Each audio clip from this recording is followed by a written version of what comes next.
ಕರ್ನಾಟಕ ರಾಜ್ಯ ಸರ್ಕಾರ ಕಳೆದ ಒಂದು ವರ್ಷಗಳ ಹಿಂದೆ ರಾಜ್ಯದಲ್ಲಿರ್ತಕ್ಕಂಥ ಎಲ್ಲ ವ್ಯಾಪಾರಸ್ಥರು ಮಳಿಗೆಗಳು ಹಾಗೂ ರಾಜ್ಯ ಸರ್ಕಾರ ಎಲ್ಲ ಫಲಕಗಳಲ್ಲಿ ರಸ್ತೆ ಫಲಕಗಳಲ್ಲಿ 60% ಅಲ್ಲಿ ಅನುಷ್ಠಾನ ತರಬೇಕು, ಅಲ್ಲಿ ಕನ್ನಡಕ್ಕೆ ಆದ್ಯತೆ ಕೊಡಬೇಕಂತ ಆದೇಶ ಹೊರಡಿಸಿತ್ತು.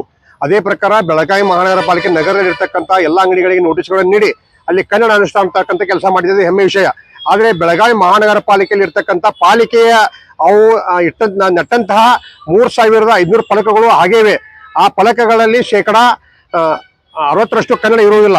ಹೀಗಾಗಿ ಅನುಷ್ಠಾನ ತರ್ತಕ್ಕಂಥ ಮಹಾನಗರ ಪಾಲಿಕೆಯನ್ನ ಈ ಒಂದು ಕಾನೂನು ಉಲ್ಲಂಘನೆ ಮಾಡ್ತಾ ಇದೆ.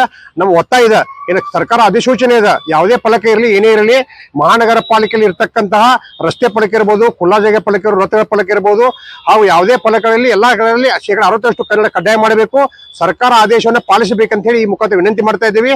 ಮಾನ್ಯ ಮುಖ್ಯಮಂತ್ರಿಗಳಿಗೆ ಹಾಗೂ ಮಾನ್ಯ ಜಿಲ್ಲಾಧಿಕಾರಿ ಮುಖಾಂತರ ಅವರಿಗೆ ಮನವಿ ಕೊಡ್ತಾ ಇದ್ದೀವಿ.